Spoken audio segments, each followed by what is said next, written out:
kabarnya hari ini, Bu? Alhamdulillah. Semoga semuanya dalam keadaan sehat, sehat dan juga dilancarkan dalam segala halnya. Ini saya mau mencoba mendefinisikan menyebarkan pemahaman dan penerapan pengalaman budaya positif yang telah saya ambil, yang telah saya pelajari pada pendidikan guru penggerak. Di sini saya bukan bermaksud untuk menggurui ya Bapak Ibu, tapi di sini saya hanya ingin menyebarluaskan apa yang telah saya pahami dalam pendidikan guru penggerak, dan juga saya memenuhi salah satu tugas yaitu dari program guru penggerak tersebut. Adapun yang akan kita bahas yaitu mengenai budaya positif ya Bapak Ibu. Di sini konsep intinya adalah yang pertama adalah perubahan paradigma baru, yang selanjutnya adalah disiplin positif, yang ketiga adalah nilai-nilai kebajikan, yang keempat adalah kebutuhan dasar manusia, yang kelima adalah motivasi perilaku manusia, yang keenam adalah posisi kontrol guru, yang ketujuh adalah KKM kelas, dan yang kedelapan adalah segitiga restitusi. Tapi sebelum lebih lanjut, Bapak Ibu tahu nggak sih budaya positif itu apa? Belum, ada yang tahu nggak? Dari katanya budaya sama positif, berarti apa? Kebiasaan hal yang baik, membiasakan hal-hal yang baik. Ya, itu udah diterapkan belum sih sebenarnya di sekolah kita? Ada yang mau memberi contoh? Saya. Contohnya seperti budaya kita setiap pagi jam 7 anak-anak sudah melakukan pembiasaan sholat duha seperti itu, Bu. Ya, itu adalah salah satu contoh dari budaya positif yang ada di sekolah. Nah, adapun kita lanjut aja. Yang pertama adalah perubahan paradigma baru. Ibu Bapak tahu nggak sekarang kurikulumnya udah berbeda? Kurikulum apa yang digunakan pada saat sekarang ini? Merdeka belajar. Iya, belajar Pancasila ya. Jadi di sini perubahan paradigma baru itu yaitu pembelajaran dengan paradigma baru merupakan pembelajaran yang dirancang berdasarkan prinsip pembelajaran berdiferensiasi sehingga peserta didik belajar sesuai dengan kebutuhan berdasarkan tahap perkembangannya untuk mewujudkan profil pelajar Pancasila. Nah, dari sini ada yang ditanyakan enggak Bapak Ibu? Berdiferensiasi. Ya, di sini berdiferensiasi. Ibu Bapak tahu nggak berdiferensiasi itu apa? Berbeda-beda. Iya. Ya, jadi melakukan suatu pembelajaran itu tidak hanya monoton itu saja, tidak hanya model ceramah saja kayak gitu. Tapi di sini menggabungkan istilahnya sesuai dengan kebutuhan perkembangannya. Misalkan kalau anak SD berarti dengan cara memain-mainkan gambar ataupun permainan dan lain sebagainya. Jadi kalau misalkan di kita itu berdiferensiasi, contohnya adalah misalkan tidak hanya di kelas, tapi juga pembelajarannya bisa dilakukan di luar kelas. Kemudian juga ya LPS, kemudian juga tidak hanya tentang materi itu aja, ceramah aja, tapi juga metode dan metode modelnya itu berbeda. Misalkan dengan cara alat bahan yang digunakan dalam praktikum atau dan lain sebagainya seperti itu. Nah di sini pembelajaran dengan paradigma baru ini untuk mewujudkan profil pelajar Pancasila. Ibu Bapak udah tahu profil pelajar Pancasila itu ada berapa? Ada 6. Iya, ya yang pertama adalah yang pertama yang pertama adalah beriman bertakwa kepada Tuhan yang Maha Esa. Yang selanjutnya adalah berkebinekaan, gotong royong, kreatif, bernalar kritis dan mandiri. Dari sini ada yang ditanyakan Bapak Ibu, perlu dijelaskan atau tidak? Untuk masing-masing poinnya. Ya, untuk selanjutnya itu adalah mengenai tentang. Nah, sebelum lanjut selanjutnya, ini ada pertanyaan nih Bapak Ibu. Jadi cobalah buka gitu ya. Jadi kita bayangkan kalau misalkan kita menggenggam sesuatu yang emang itu tuh merupakan sesuatu hal yang paling berharga gitu buat kita, buat ibu atau bapak. Kemudian nanti ada si B. Nah, B itu adalah teman bapak ibu. Teman bapak ibu itu mencoba untuk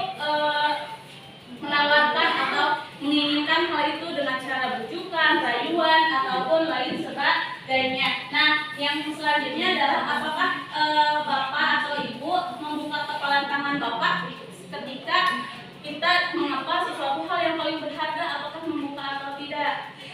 Tidak berharga Kan? Iya, otomatis. Yang selanjutnya, yang ketiga ya, dalam kegiatan ini sesungguhnya siapa yang memegang kendali atau kontrol? kita yang memegang. Saya sendiri kan, diri kita sendiri yang memegang kontrol. Jadi di sini pertanyaan 1, 2 itu pasti semuanya akan menjawab bahwa kita tidak akan menyerahkan hal itu karena hal itu adalah sesuatu hal yang paling berharga di kita.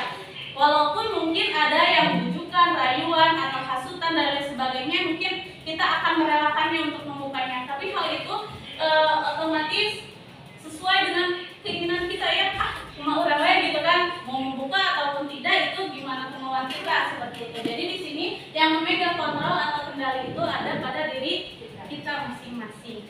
Selanjutnya, nah sebenarnya Bapak Ibu di sini terdapat banyak miskonsepsi ya tentang teori kontrol. Teori kontrol itu adalah segala sesuatu yang emang kita itu ya tadi seperti tadi ya, pengen melakukan sesuatu untuk anak, kamu lakukan ini loh, kamu harus melakukan itu loh, kayak gitu. Tapi kan kita sebenarnya tidak bisa sebagai teori kontrol si anak kan tidak bisa mengontrol anak. Jadi punya kemauan si anak itu sendiri seperti yang tadi genggaman tangan kita kepala anak. Yang pertama adalah ilusi guru mengontrol murid. Maksudnya di sini adalah bahwa ilusi guru mengontrol murid ini adalah kita bisa mengontrol anak-anak, tapi kan kita tidak tahu ya apakah benar mereka melakukan sesuatu atas kehendaknya, gitu kan? Apakah benar mereka melakukan sesuatu itu karena keinginannya, atau karena ingin dipuji, atau karena ingin ada imbalan dan lain sebagainya, gitu ya? Itu semua adalah ilusi. Jadi yang mengontrol itu semua hanya diri kita, diri muridnya sendiri, gitu. Yang selanjutnya adalah yang kedua, ilusi bahwa semua penguatan positif, efektif dan bermanfaat. Jadi di sini kita sering ya menganggap ilusi bahwa semua itu adalah untuk kebaikan kalian kayak gitu, untuk kebaikan kamu. Tapi kan berbeda ya pemikiran kita dengan pemikiran anak ataupun orang lain pasti kan beda gitu ya, tidak sama semua pemikiran kita.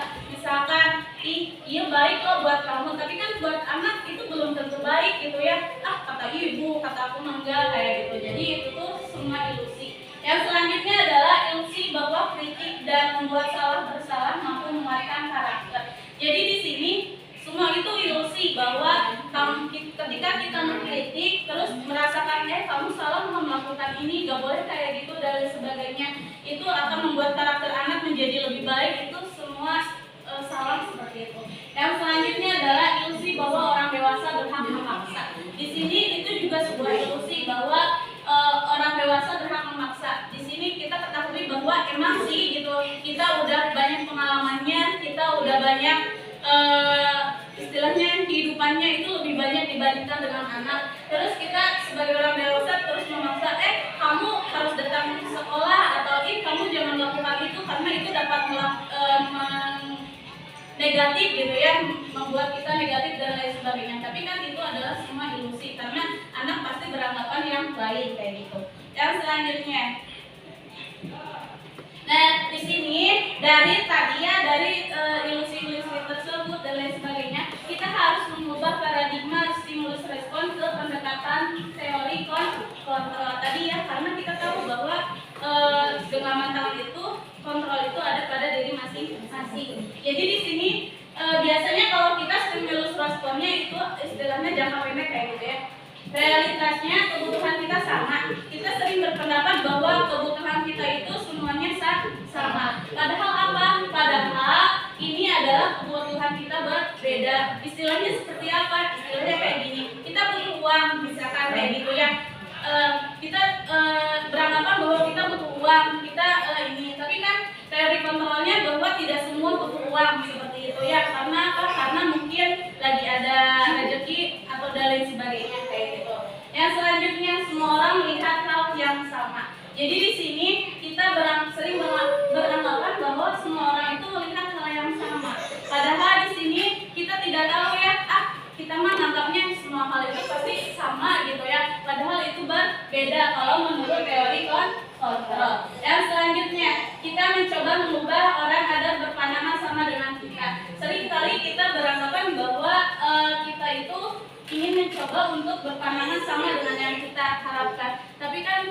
kenyataannya tidak seperti itu ya, kayak gitu. Terus juga perilaku buruk dilihat sebagai suatu kesalahan. Terkadang kita menganggap bahwa perilaku buruk itu merupakan suatu kesalahan, tapi di sini menurut teori kontrol semua perilaku itu pasti memiliki tujuan, kayak gitu ya. Jadi memiliki tujuan. Jadi di sini kita harus memikirkan teori kontrol, di mana teori kontrol ini kita ketahui bahwa semua perilaku yang mereka lakukan, semua perilaku yang murid lakukan, baik itu salah atau benar, pasti itu mempunyai suatu tujuan gitu ya. Jadi di sini kita harus tahu bahwa anak itu melakukan sesuatu itu karena apa sih? Karena pasti ada tujuannya. Tujuannya apa? Karena tadi nanti ada kebutuhan-kebutuhan yang memang harus kita ketahui juga ya bersama, kebutuhan apa nanti kita jelasnya. Yang selanjutnya adalah orang lain bisa mengontrol saya. Nah, di sini sering beranggapan bahwa orang lain itu bisa mengontrol saya, tapi sebenarnya itu tidak bisa dilakukan karena tadi hal itu merupakan diri sendiri ya, mau melakukan atau tidak, mau membuat kesalahan atau kesenangan itu adalah tergantung dari dirinya masing-masing. Walaupun tadi ada bujukan rayuan, karena itu pasti ada sesuatunya gitu. Yang selanjutnya adalah pemaksaan ada pada saat bujukan gagal gitu.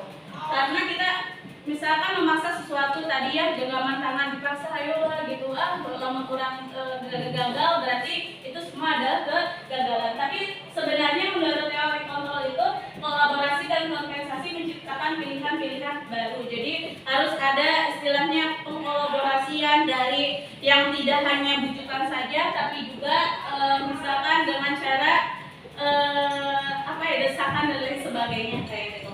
Yang selanjutnya stimulus respon. Di sini model berpikir menang atau kalah. Padahal sebenarnya kita harus berpikir bahwa kita harus menang kayak gitu ya, karena menang kayak gitu. Ada yang ditanyakan dulu Bapak Ibu? Tidak ada. Lanjut. Nah, di sini ada yang dinamakan dengan disiplin positif. Disiplin positif, Ibu Bapak pernah mendengar disiplin positif? Pernah? Disiplin apa Bapak Ibu? Disiplin menurut Bapak Ibu bagaimana? Pengendalian, aturan ya kayak gitu. Untuk apa? Untuk mengendalikan seseorang. Nah, di sini disiplin di sini adalah dalam dunia kita makna kata disiplin telah berubah ya, dari sesuatu yang dilakukan seseorang pada orang lain untuk mendapatkan kepatuhan. Nah, di sini kita cenderung menghubungkan kata disiplin dengan ketidaknyamanan. Maksudnya bagaimana? Terkadang kita harus disiplin, berarti di situ pasti ada ketidaknyamanan ya. Kita harus bangun pagi, terus misalkan harus gesit dan lain sebagainya, harus masuk jam 7 dan lain sebagainya. Pasti di situ terkadang ada hal-hal yang memang membuat kita ketidaknyamanan, timbul ketidaknyamanan, paksaan dan lain sebagainya kayak gitu. Tapi di sini disiplin positif di sini merupakan adalah salah satu pendekatan disiplin diri yang memampukan seseorang untuk mengontrol perilakunya dan kesadaran dan bertanggung jawab atas tindakannya sesuai dengan menghormati diri sendiri dan orang lain. Jadi di sini disiplin positif ini diharapkan bahwa kita ketika melakukan suatu kedisiplinan itu bernilai kok positif. Maksudnya apa? Jadi segala sesuatu yang kita lakukan itu bernilai kok positif. Kita berbicara adalah tentang kepositifan. Jadi kita di sini harus sadar bahwa itu adalah suatu tanggung jawab. Jadi harus ada dalam diri kita ya. Yang selanjutnya adalah sebagai pendidik, tujuan kita adalah menuntun murid untuk memiliki disiplin diri sehingga mereka bisa memiliki yang mengacu pada nilai-nilai kebajikan universal dan memiliki motivasi intrinsik bukan ekstrinsik. Jadi di sini tujuan kita adalah sebagai pendidik bahwa kita itu harus bisa menuntun murid-murid kita menuju hal-hal yang diidam-idamkan, yaitu tadi profil belajar Pancasila seperti itu. Di sini ada nilai-nilai kebajikan universal. Bapak Ibu tahu nggak nilai-nilai kebajikan universal itu apa? Ya, kebajikan ya mendunia, menyeluruh seluruhnya seperti itu ya. Ada yang mau memberikan contoh nilai-nilai kebajikan universal itu seperti apa? Jadi contohnya di ibu aturan yang dilakukan di sekolah A sama sekolah B itu biasanya hampir sama itu. Contohnya kayak sanksi mungkin tuh. Ya sanksi, ya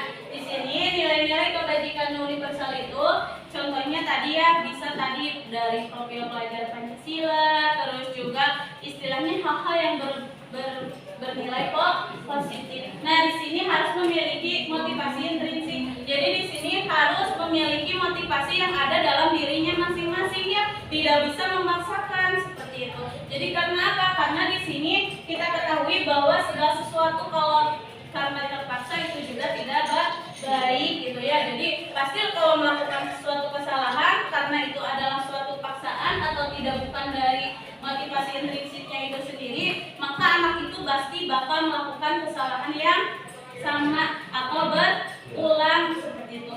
Karena apa? Karena motivasinya itu adalah ekstrinsik, bukan yang ada dalam diri hatinya sendiri. Karena kalau misalkan dia udah memiliki motivasi yang ada dalam dirinya sendiri, maka dia pasti akan menghormati diri sendiri dan orang lain. Jadi, aku lakukan ini karena emang ini kewajiban aku dan lain sebagainya kayak gitu.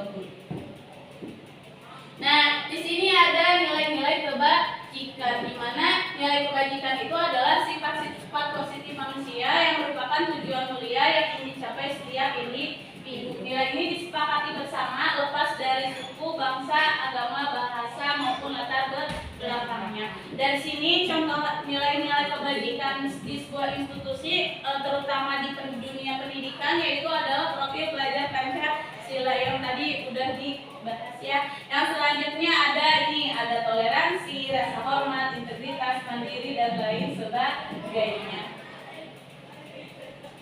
Lanjut Ibu Bapak. Lanjut.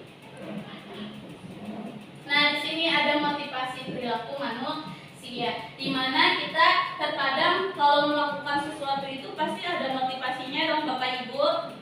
Ya, di sini ada 3 motivasi sebenarnya. Yang pertama adalah untuk menghindari ketidaknyamanan atau hukuman. Misalkan apa? Misalkan ada melakukan sesuatu karena tidak nyaman, takut nanti diejek, takut nanti kena hukum, kan itu termasuk ke dalam motivasi untuk menghindari ketidaknyamanan atau hukuman. Terkadang anak-anak juga melakukan suatu kepatuhan atau tata tertib itu pasti karena apa? Karena untuk menghindari ketidaknyamanan atau hukuman. Jadi motivasi itu disebut juga dengan motivasi ekstrinsik. Berarti kalau motivasi ekstrinsik itu apa? Motivasi yang memang dia itu tidak ada dalam dirinya. Jadi hanya karena ini untuk menghindari ketidaknyamanan dan untuk mendapatkan imbalan atau penghargaan. Di mana motivasi ekstrinsik ini motivasi yang dia pasti kalau melakukan sesuatu sekarang boleh aja berubah kayak gitu, tapi nanti pasti berulang kembali. Karena apa? Karena tidak ada dalam dirinya masing-masing individu tersebut.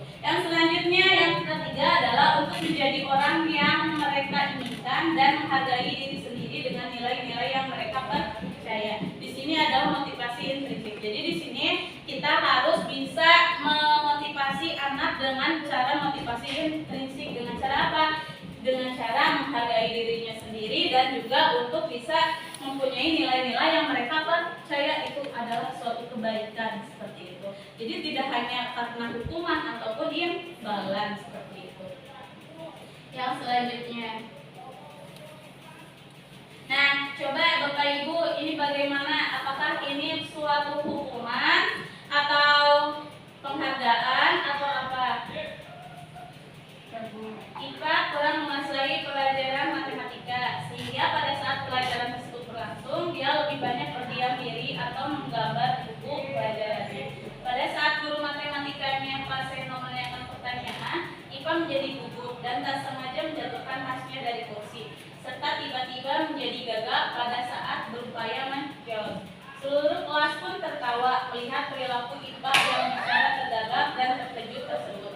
Pak Seno pada saat itu membiarkan teman-teman IPA menertawakan IPA yang tergagap dan malu luar biasa, dan malahan minta IPA untuk maju ke depan dan berdiri di depan kelas sambil menunjuk hidungnya karena tidak bisa menjawab pertanyaan Pak Seno. Kelas makin gaduh dan anak-anak pun tertawa melihat IPA di depan kelas memanggil ujung hidungnya.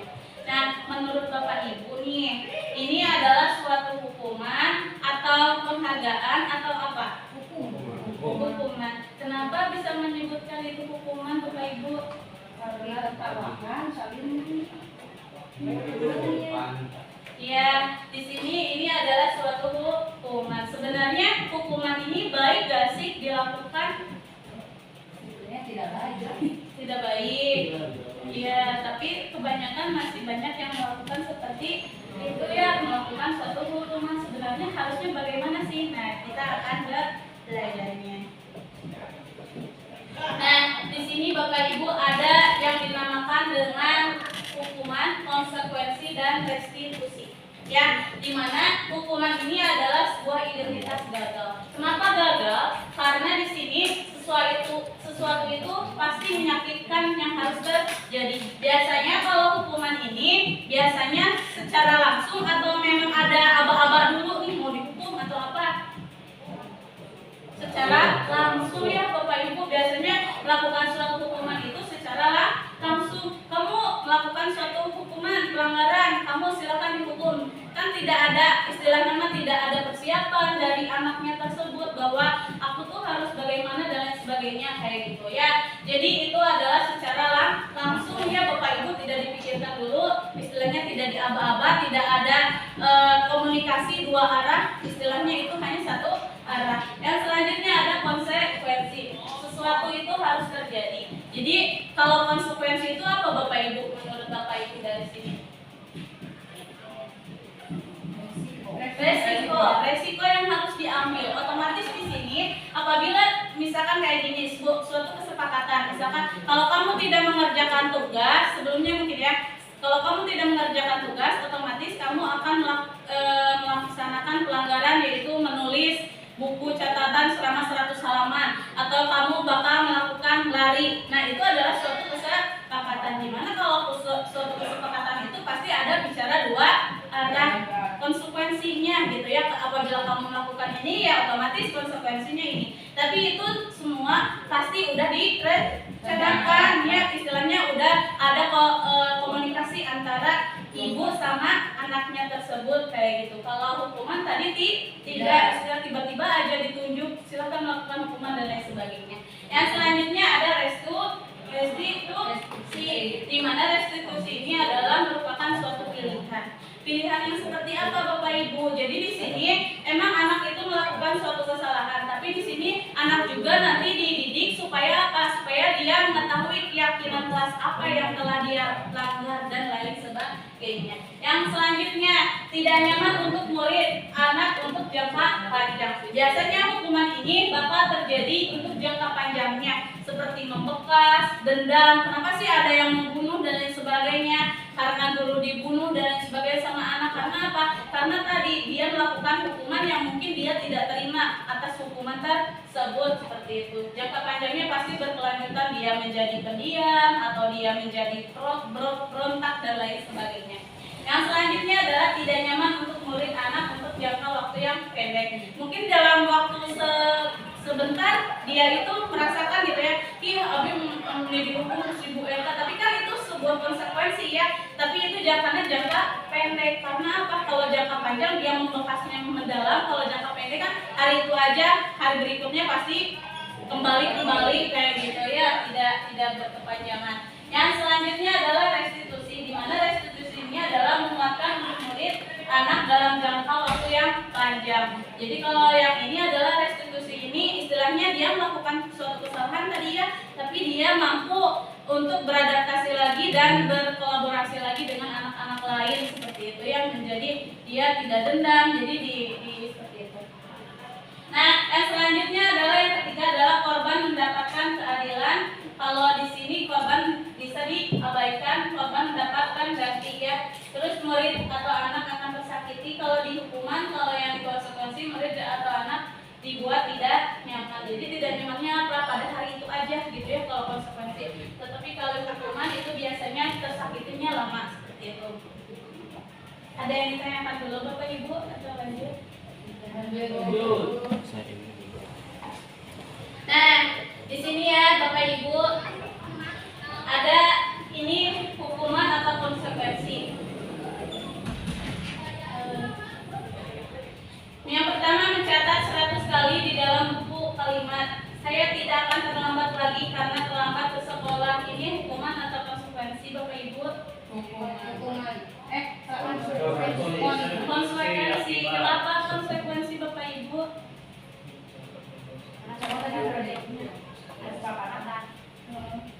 Ada suatu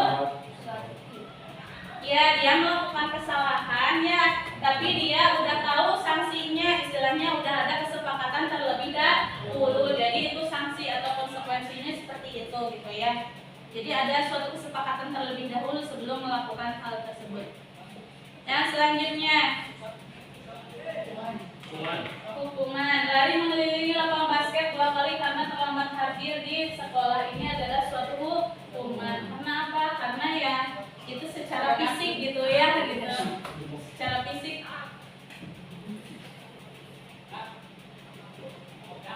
Nah, membersihkan coretan yang dibuatnya di meja tulis. Ini hukuman atau konsekuensi Bapak Ibu? Konsekuensi ya. Karena apa? Karena dia telah melakukan suatu kesalahan yaitu mencoret-coretnya, otomatis dia harus bertanggung jawab atas apa yang telah dia perbuat. Seperti itu ya Bapak Ibu. Nah, ini hukumannya karena dia istilahnya tadi menggunakan fisik ya, berjemur di lapangan basket pukul 12 siang karena mengobrol dengan temannya. Nah, di sini coba Bapak Ibu, penghargaan itu sebenarnya baik gak sih dilakukan? Baik. Ya, sebenarnya di sini kenapa sih dihukum oleh penghargaan? Karena di sini sebenarnya yang selama ini kita pikirkan penghargaan itu baik, ternyata itu adalah semua bohong gitu ya. Semua itu salah gitu ya. Iya, jadi pemikiran kita selama ini dikasih penghargaan itu adalah suatu kesalahan gitu. Di segi mana dulu tapi ya kita lihat. Yang pertama adalah pengaruh jangka pendek dan jangka panjang. Di sini pengaruh jangka pendek maksudnya bagaimana tadi ya disebutkan dalam penghargaan. Apabila jangka pendek mungkin bagus-bagus sekali gitu ya penghargaan itu, maksudnya apa? Memotivasi dan lain sebagainya. Tapi kalau misalkan penghargaan itu dilakukan terus-menerus, misalkan dikasih bintang, kalau bisa menjawab dikasih bintang. Kalau misalkan sekali kan keset gitu ya motivasi anak. Tapi kalau dilakukan berulang kali kan otomatis si anak itu jadi bosan. Jadi abi mah mending keneh mulas cenah gitu ya. Aya sok itunya. Jadi nggak mau melakukan itu karena pasti aku mah nggak bakal dapat, dia aja yang pasti dapat kayak gitu. Jadi motivasi anak itu pasti ada yang berkurang gitu ya. Jadi istilahnya minder dan lain sebagainya. Yang selanjutnya penghargaan tidak efektif. Karena apa di sini tidak efektifnya? Tadi ya misalkan tadi istilahnya dilakukan suatu apa Bapak Ibu?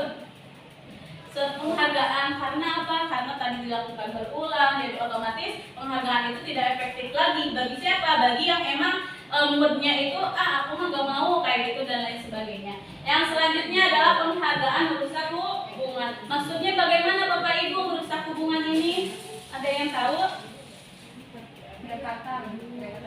Iya, kedekatan anaknya ya. Jadi istilahnya anak itu jadi gak mau istilahnya kayak perasaan dengki, iri gitu ya. Iya, abi mah ranking panggocok gitu nya, kayak begitunya. Atau nanti iya abi mah jadi gitu, jadi minder, jadi istilahnya dia menyendiri dan lain sebagainya. Jadi dia gak mau berhubungan dengan anak itu karena ya itu tadi ya iri atas apa yang diraihnya, jadi otomatis ke dianya juga tidak mau. Yang selanjutnya adalah penghargaan mengurangi ketepatan. Nah, ini berdasarkan survei Bapak Ibu bahwa penghargaan itu mengurangi ketepatan. Di mana di sini kalau misalkan dia terus-terusan dikasih suatu penghargaan tadi secara rutin, otomatis dia melakukan sesuatu itu karena ada imbalannya kayak gitu ya. Jadi kalau misalkan suatu hari kita menyetop penghargaan itu, otomatis dia menjadi nah tuh dilakukan dari penghargaan itu kayak gitu. Jadi kayak gitu. Yang selanjutnya adalah penghargaan menurunkan kualitas. Ini juga sesuai ini ya Bu. Yang selanjutnya penghargaan mematikan kreativitas. Jadi penghargaan mematikan kreativitas itu adalah ya anak hanya terpacu karena itu tadi, jadi tidak mau melakukan tindakan-tindakan yang emang membuat dia menjadi kreatif. Jadi istilahnya disodoran gitu ya dan lain sebagainya. Jadi dia kreatifannya tidak berkembang. Penghargaan menghukum. Nah, di di sini penghargaan menghukum itu tadi ya Bapak Ibu. Jadi kalau misalkan kenapa sih kalau sekarang itu kita tidak membuat raport ada rankingannya? Karena apa? Karena itu penghargaan yang menghukum. Jadi apa? Jadi membuat minder, jadi membuat diecek, jadi diolok-olok teman itu mah rankingnya penggocok gitu kan dan lain sebagainya. Jadi itu penghargaan yang menghukum. Selanjutnya Bapak Ibu, nah tadi kita harus memiliki motivasi yang dari dalam diri ya, tidak boleh yang dari luar, misalkan ekstrinsik tadi. Bagaimana caranya? Nah di sini motivasi dari dalam itu yang kita ambil contoh saat seorang anak belajar untuk pertama kali menggabungkan huruf-huruf dan kata-kata serta menyadari bahwa dia dapat membaca, timbul pijar di matanya dan sebuah senyuman di wajahnya.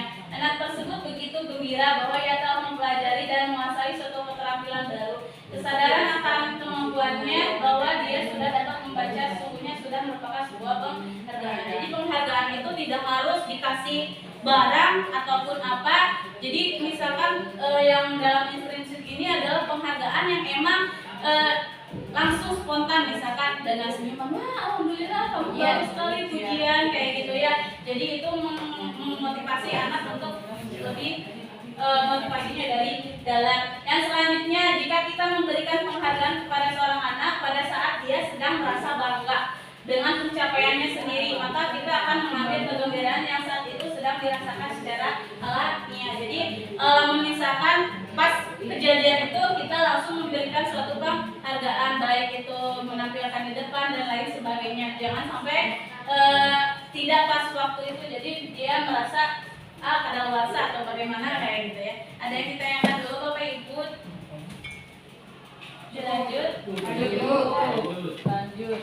Nah, tadi kan ada restitusi, ada hukuman, ada kesepakatan, ada restitusi. Di sini restitusi ini adalah sebuah cara menanamkan disiplin positif pada murid, di mana restitusi ini adalah proses menciptakan kondisi bagi murid untuk memperbaiki kesalahan mereka, sehingga mereka bisa kembali pada kelompok mereka dengan karakter yang lebih kuat lagi, lebih baik lagi. Jadi di sini tadi meskipun dia melakukan suatu kegagalan, pernah melakukan suatu tindakan atau apa, tapi kita coba untuk dia bisa kembali ke kelompoknya dengan cara tadi restitusi ini. Nanti ada videonya ya Bapak Ibu.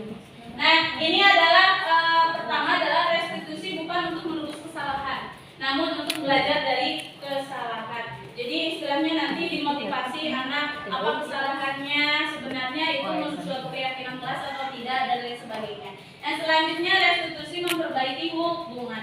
Di sini kalau misalkan ada masalah pasti harus diselesaikan gitu ya. Nah diselesaikan itu dengan cara restitusi ini Bapak Ibu, biar apa? Biar dia tahu kesalahan dia itu apa, terus dia bisa menyadari bahwa itu adalah perbuatan yang salah, otomatis dia melakukan hal yang lebih baik daripada itu.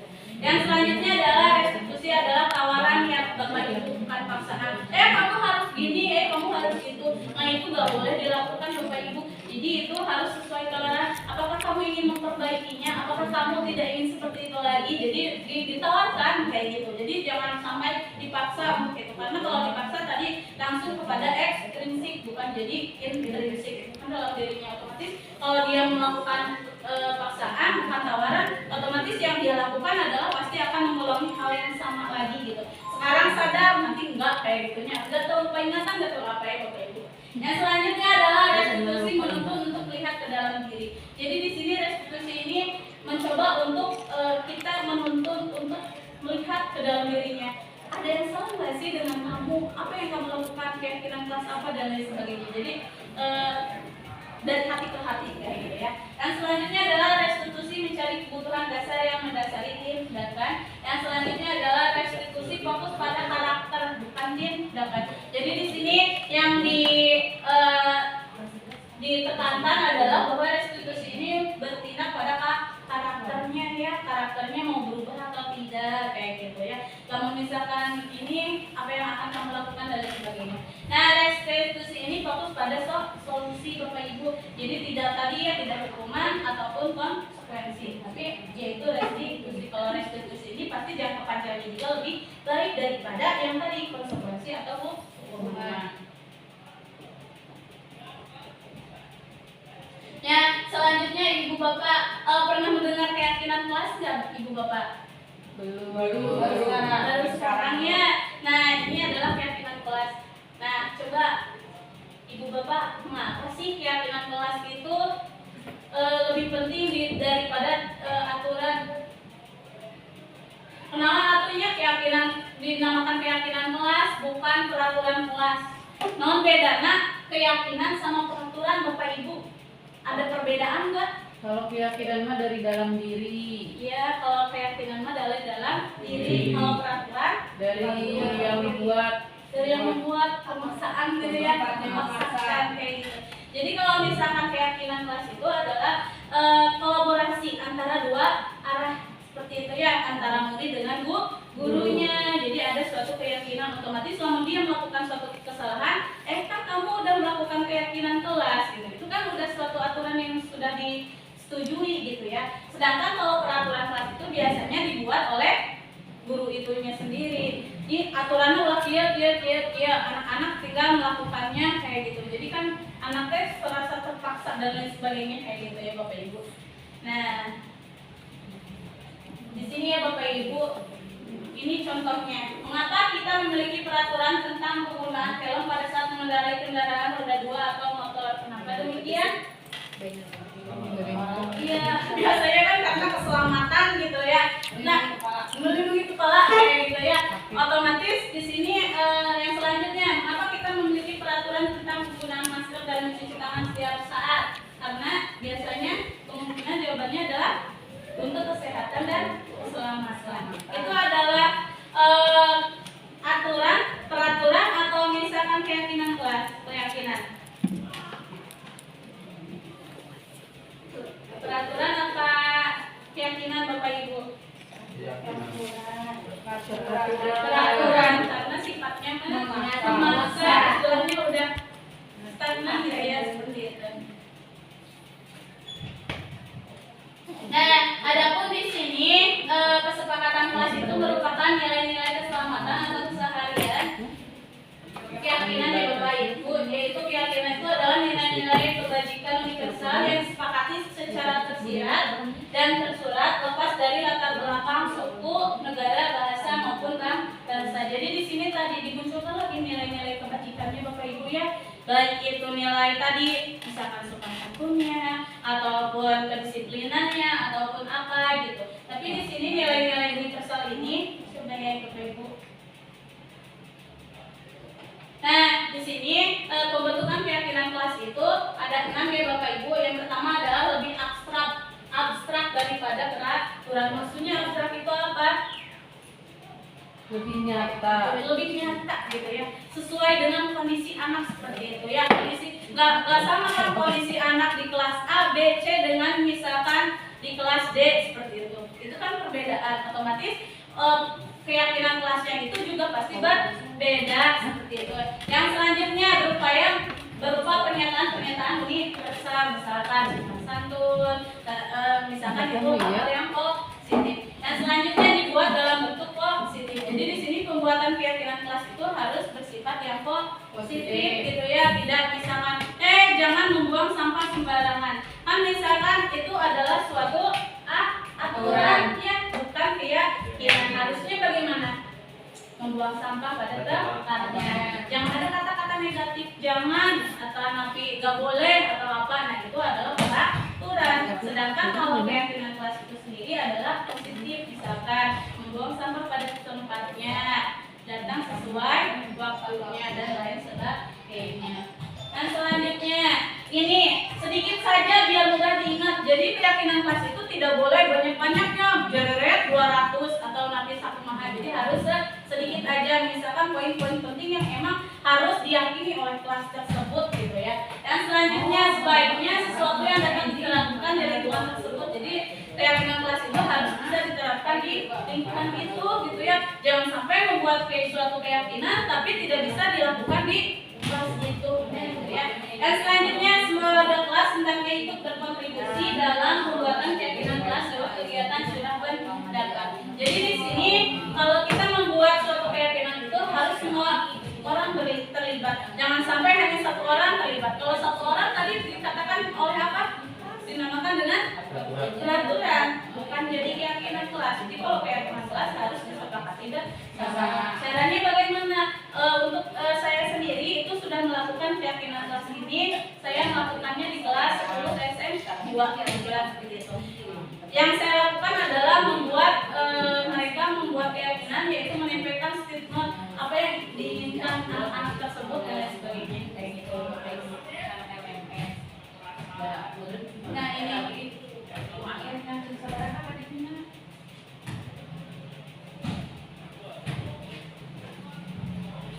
Mohon maaf Bapak Ibu, videonya tidak bisa ditayangkan.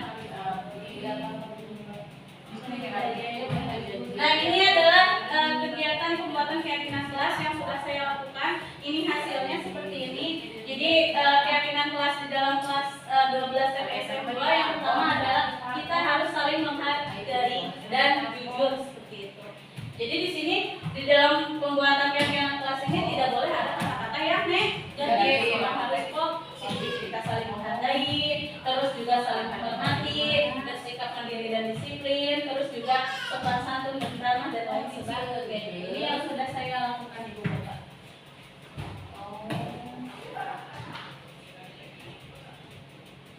Nah, dari sini Bapak Ibu ada juga yang dinamakan dengan kebutuhan dasar manusia, di mana kebutuhan dasar manusia ini adalah segala sesuatu yang kita lakukan untuk mendapatkan apa yang kita inginkan. Seluruh tindakan yang kita lakukan memiliki tujuan tertentu dan semua usaha terbaik yang kita lakukan adalah dalam rangka agar kebutuhan dasar kita terpenuhi dengan baik. Jadi di sini apabila kita melakukan suatu tindakan atau apapun, terus kita melihat bahwa anak itu melakukan suatu kesalahan atau pelanggaran dan lain sebagainya, kita harus mencari tahu dulu apa sih sebenarnya yang dia lakukan, karena di sini adalah pasti segala sesuatu itu pasti memiliki tujuan. Pasti anak itu memiliki suatu alasan kenapa mereka melakukan hal demikian. Pasti karena apa? Karena kebutuhan dasar yang dia miliki itu tidak terpenuhi. Misalkan kita ambil contoh ini ya Bapak Ibu. Nah, di sini ada ya 5 kebutuhan dasar manusia. Sebenarnya di seluruh dunia ini kita juga memiliki, bahwa kita mengetahui bahwa kita itu pasti memiliki kebutuhan dasar, yaitu bertahan hidup.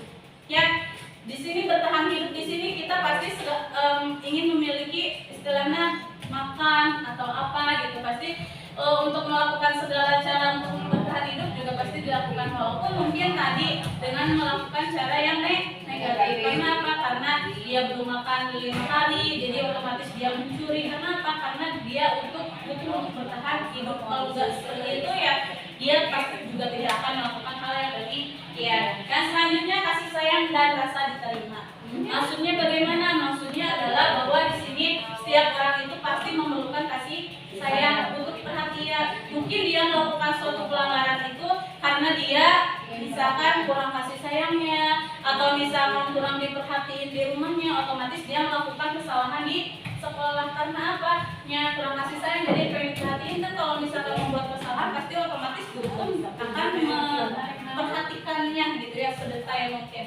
Yang selanjutnya adalah kebebasan. Nah, di sini maksudnya kebebasan adalah setiap orang itu pasti mempunyai kebebasannya, gak mau dikekang. Kalau misalkan dikekang, pasti dia juga mungkin akan berontak gitu ya. Gak mau melakukan itu karena ya gak bebas juga, karena itu bukan sesuai dengan keinginan kita dan lain sebagainya. Yang selanjutnya adalah penguasaan. Setiap orang pasti memiliki penguasaan ya Bapak Ibu, baik berkuasaan atas kemauan dirinya sendiri ataupun orang lain gitu ya. Yang selanjutnya adalah kesenangan. Setiap orang pasti memiliki kesenangan. Kalau misalkan kita disuruh ini terus tidak senang, kan kita juga pasti akan tidak melakukannya dan lain sebagainya. Jadi segala sesuatu itu pasti harus memiliki kebutuhan alasannya. Nah, yang selanjutnya di sini ada 5 posisi kontrol. Sebenarnya guru itu memiliki 5 posisi kontrol Ibu Bapak. Yang pertama adalah penghukum.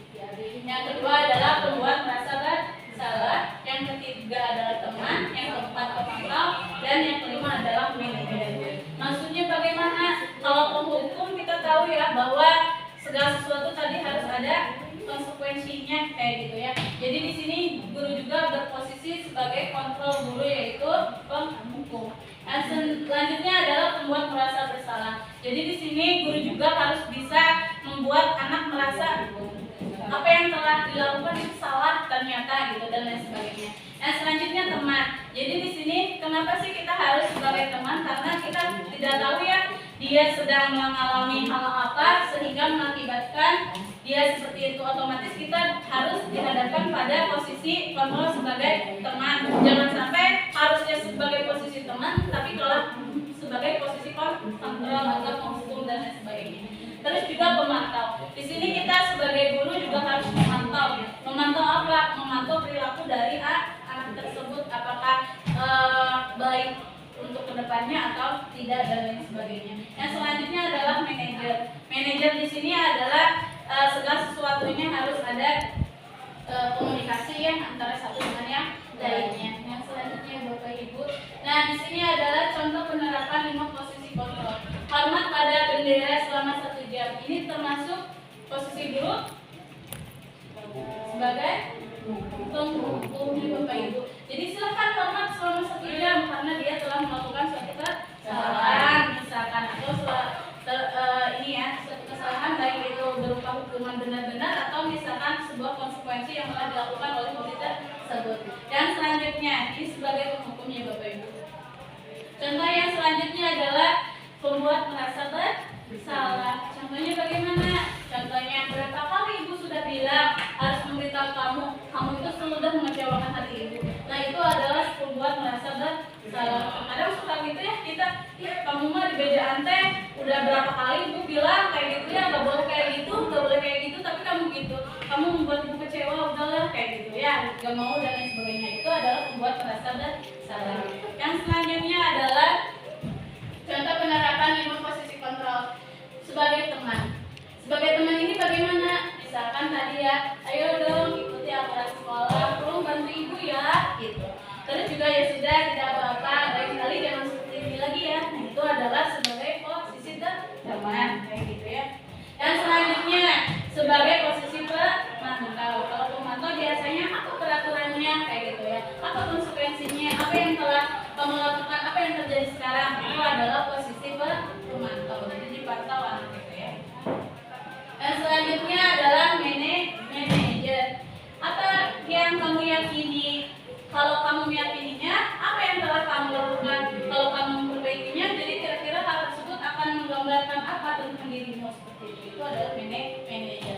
Di mana 5 posisi kontrol ini juga merupakan suatu restitusi Bapak Ibu. Jadi restitusi itu tadi ya ada restitusi 5 posisi kontrol, ada pun restitusi yang segitiga.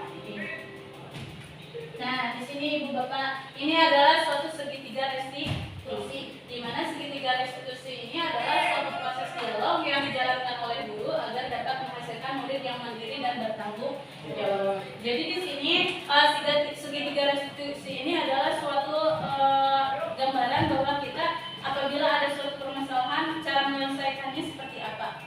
Ya, yang pertama adalah menstabilkan identitas.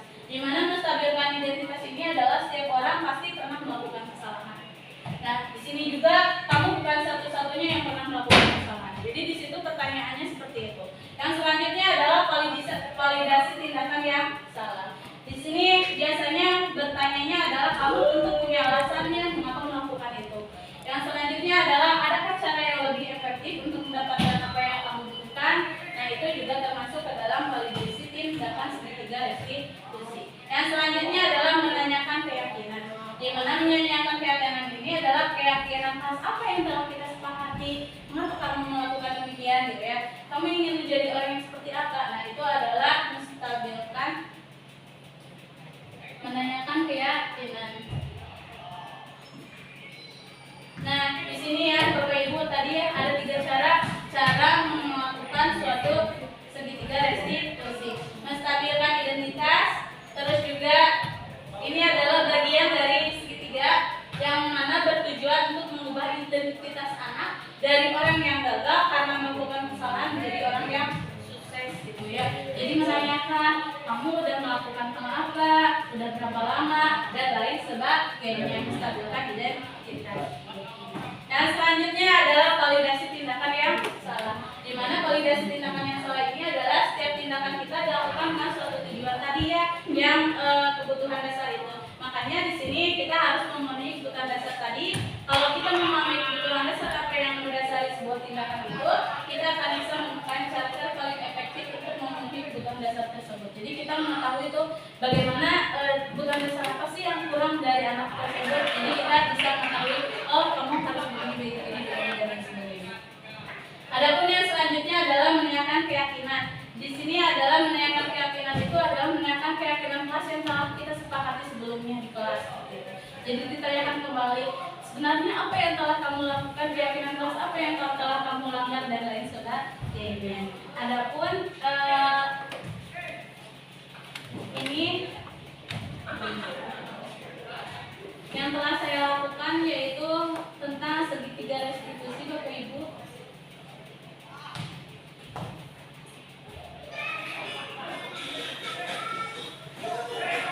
Saya melakukan kolaborasi dengan Bu Mei dan anak-anak kelas AKS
Nah ini untuk ininya ya Bapak Ibu penyelesaian dengan cara sedikit dari sebelumnya seperti ini.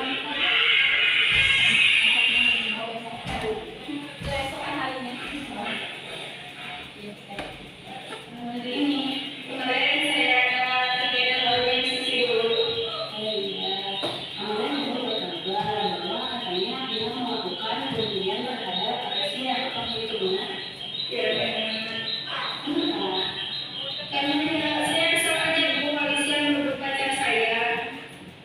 Itu mengerti hal itu adalah apa saja gitu karena kalau Nah ini untuk menstabilkan identitasnya. itu juga pasti akan melakukan hal seperti itu. Apa yang ingin melakukan pada saat itu? Kemarin saya menyuruh teman untuk beres Alicia dan kertas. Lalu ya, mereka juga menyatakan Alicia. Hanya itu saja. Iya. Tapi itu kebetulan belum adanya kami Alicia itu mengerjakan dulu sih. Iya, benar. Ya, itu menurut kamu tidak melakukan tindakan hal-hal yang Ini luar ini biasa. tindakan Setelah itu kamu itu apakah melanggar etik? Yang apa yang kamu melanggar etik? Menghargai sesama teman. Sebenarnya mungkin tidak sih dalam menghargai sesama teman itu. Kemudian keyakinan apa yang seharusnya kalau menanyakan keyakinan kelas itu. Menghargai sesama teman, menghormati. Pihak bersedia tidak untuk memperbaiki hal ini. Kalau